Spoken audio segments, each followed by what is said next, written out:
In this video, just I will give an introduction to how to face practicals and which subject in practicals in intermediate vocational CSE. So, బాగా గమనించండి, ఈ channel is intended to intermediate vocational CSC intermediate level అండి.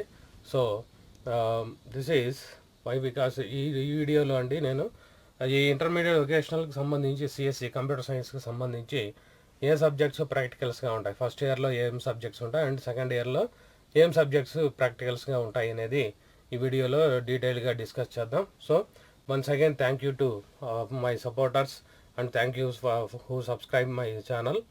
So వారందరికీ ప్రత్యేక ధన్యవాదాలండి. So ఈ వీడియోలో మనం ప్రాక్టికల్స్ ఏముంటాయి అనేది డీటెయిల్గా తెలుసుకుందాం.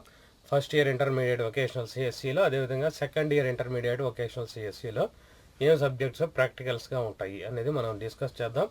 ఆల్రెడీ థియరీలో ఏం సబ్జెక్ట్స్ ఉంటాయి అనేది ప్రీవియస్ వీడియోలో డిస్కస్ చేశాను. సో ఎవరైనా చూడని వాళ్ళు ఉంటే ఆ వీడియో ఒకసారి చూడండి.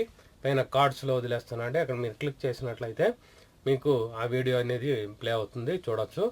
సో బోత్ ఇంగ్లీష్ అండ్ తెలుగులో రెండిట్లో కూడా నేను చేయడం జరిగింది, పర్టికులర్ దట్ వీడియో. సో ఎందుకంటే ఈ దేశవ్యాప్తంగా కూడా ఇంటర్మీడియట్ లెవెల్లో వొకేషనల్ కోర్సెస్ ఉంటాయి. So that's why I will make in English also. So ఆ వీడియో అండ్ తెలుగులో చేసిన వీడియో కూడా కార్డ్స్లో నేను వదిలేస్తాను. సో అక్కడ నుంచి మీరు ఆ వీడియోస్ని థియరీలో ఏముంటాయి అనేది తెలుసుకోవచ్చు.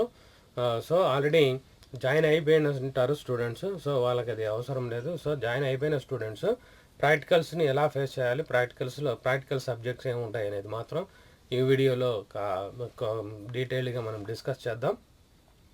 సో ఎవ్రీ ఇయర్ మనకు మార్చ్ ఆర్ ఫిబ్రవరిలో ప్రాక్టికల్స్ అనేటివి ఖచ్చితంగా పబ్లిక్ ప్రాక్టికల్స్ అండి, నాట్ ఇది మనము తేలిగ్గా తీసుకోవడానికి కాదు. సో ప్రాక్టికల్స్ ఉంటాయి. సో ప్రాక్టికల్గా మనం నేర్చుకుంటాం కాబట్టినే వొకేషనల్ ఎడ్యుకేషన్ అనేది చాలా ఇంపార్టెన్స్ అనేది కలిగి ఉంది. సో అదేంటి, చాలా వొకేషనల్ యొక్క ఇంపార్టెన్స్ ఏంటి అంటే మీరు ఏదైనా సరే ప్రాక్టికల్గా నేర్చుకుంటారు అనమాట. సో అదండి ఇందులో ఉన్నటువంటి మన ప్రత్యేకత. సో ఈ ప్రాక్టికల్స్ అనేది ప్రతి ఒక్క స్టూడెంట్ ఖచ్చితంగా ఫేస్ చేయాలి. సో డిగ్రీలో కావచ్చు, అదేవిధంగా బీటెక్లో కావచ్చు, ఇప్పుడు ఇంటర్మీడియట్ చదువుతున్న స్టూడెంట్స్ కూడా ప్రాక్టికల్స్ అనేవి ఫేస్ చేయాలి. ఎంపీసీ బైపీసీ పిల్లలకు ఉన్నట్లే ఈ ఇంటర్మీడియట్ వొకేషనల్ సిఎస్సి పిల్లలకు కూడా ప్రాక్టికల్స్ అనేవి ఉంటాయి. సో ఇక్కడే మీరు ప్రాక్టికల్స్ని ఎలా ఫేస్ చేయాలి అనేది మీరు తెలుసుకున్నట్లయితే ఫ్యూచర్ డిగ్రీలో తర్వాత బీటెక్ మీరు తీసుకున్నా కూడా ఖచ్చితంగా ప్రాక్టికల్స్ అనేవి ఉంటాయి. సో అక్కడ మీకు కొద్దిగా సులభం అవుతుంది ప్రాక్టికల్స్ని ఫేస్ చేయడం. సో అంటే ఇంటర్మీడియట్ లెవెల్లో కొద్దిగా ఈజీగానే ఉంటుంది ప్రాక్టికల్స్ అనేటివి. సో అయినప్పటికీ మీకు ఇక్కడ ప్రాక్టికల్స్ అనేవి కంప్యూటర్ సైన్స్ అయితే సిఎస్సి పిల్లలైతే ఖచ్చితంగా మీరు కంప్యూటర్లో చేసి చూపించాల్సి ఉంటుంది. ప్రోగ్రామ్స్ ఉంటాయి, ఆ ప్రోగ్రామ్స్ మీరు కంపైల్ అండ్ ఎగ్జిక్యూషన్ చేయాల్సి ఉంటుంది. సి లాంగ్వేజ్ ఫస్ట్ ఇయర్లో అయితే, సెకండ్ ఇయర్లో అయితే జావా, అరాకిల్, ఎస్క్యూఎల్ కమాండ్స్ ఇవన్నీ కూడా మీరు కంపైల్ అండ్ ఎగ్జిక్యూషన్, అది ఎలాగా మీరు చేస్తారు ప్రోగ్రామ్ అనేది ఇంప్లిమెంటేషన్ ఆఫ్ ప్రోగ్రామ్ అని అంటాం.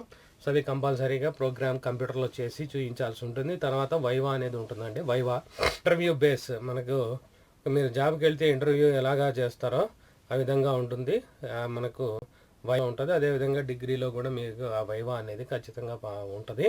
సో వైవా అంటే ఏంటంటే అండి, మీకు ఇచ్చిన ప్రోగ్రామ్స్లో నుంచి లేదంటే మీరు రాస్తున్నటువంటి సబ్జెక్ట్స్ నుంచి క్వశ్చన్స్ అడుగుతారో మీరు ఖచ్చితంగా ఆన్సర్ చేయాల్సి ఉంటుంది.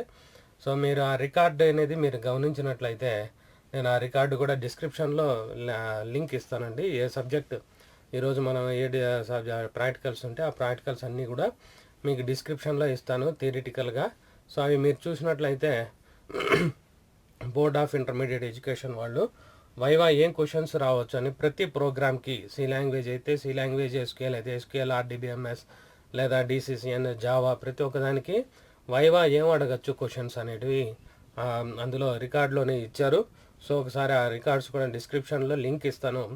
ఆ లింక్ నుంచి క్లిక్ చేస్తే మీ ఫోన్లలో డౌన్లోడ్ అవుతాయి ఆ రికార్డ్స్. ఓపెన్ చేసి అందులో ఉన్నటువంటి వైవా అనేది మీరు ప్రిపేర్ అవ్వచ్చు. ఫర్ ఎగ్జాంపుల్ మీరు అడిషన్ ఆఫ్ 2 ప్రోగ్రామ్స్ లేదా బిగ్గెస్ట్ ఆఫ్ 3 నెంబర్స్ అనేది ఒక ప్రోగ్రామ్ వచ్చింది మీకు వైవాలో. మీరు వైవా రాస్తున్నప్పుడు ఆ వైవాలో ఏం అడగచ్చు ప్రోగ్రామ్ రాసేసిన తర్వాత అంటే కంపల్సరీగా ఇఫ్ ఎల్స్ అందులో మనం ఉపయోగిస్తాం కాబట్టి biggest of 3 numbers, conditional statements, తర్వాత జనరల్గా సీని ఎవరు డెవలప్ చేశారు, జావా అయితే who developed Java programming language, ఇలాంటి క్వశ్చన్స్ ఖచ్చితంగా అడుగుతారు. తర్వాత మీకు వచ్చిన ప్రోగ్రామ్స్ నుంచి ఖచ్చితంగా అయితే క్వశ్చన్స్ అనేటివి అడిగే అవకాశం ఉంటుంది. సో బయట నుంచి ఎగ్జామినర్స్ వస్తారు కాబట్టి ప్రతి ఒక్క కాలేజీకి, ప్రైవేట్ కాలేజ్ కావచ్చు, గవర్నమెంట్ కాలేజీ కావచ్చు, ఈ ఎగ్జామినర్స్ అనేవాళ్ళు అలాట్ చేస్తారు. బోర్డ్ ఆఫ్ ఇంటర్మీడియట్ ఎడ్యుకేషన్ వాళ్ళు వస్తారు కాబట్టి ఏ క్వశ్చన్స్ అడుగుతారు అనేది మనం ముందుగా ఎక్స్పెక్ట్ చేయలేము. సో కంపల్సరీగా సి లాంగ్వేజ్ అనేవి తీసుకుంటే హూ డెవలప్డ్ సి లాంగ్వేజ్, అదేవిధంగా ఇలాంటి క్వశ్చన్స్ ఖచ్చితంగా అడుగుతారు. ఇఫ్ కండిషన్స్ స్టేట్మెంట్స్ ఏమున్నాయి, లూపింగ్ స్టేట్మెంట్స్ ఏమున్నాయి, ఆపరేటర్స్ ఏమున్నాయి, ఇలాంటివి ఖచ్చితంగా క్వశ్చన్స్ అడుగుతారు. తర్వాత సింటాక్సెస్ అడుగుతారు. విధంగా వైవా అనేది మీకు చక్కగా భవిష్యత్తులో చాలా చక్కగా ఉపయోగపడుతుందండి. సబ్జెక్ట్ అనేది నేర్చుకోవడానికి వైవా అనేది చాలా చక్కగా ఉపయోగపడుతుంది. సో యాక్చువల్గా ఈ వీడియోలో ఫస్ట్ ఇయర్ ప్రాక్టికల్స్ ఏముంటాయి, సెకండ్ ఇయర్ ప్రాక్టికల్స్ ఏముంటాయి అనేది చూద్దాం. ఓకే.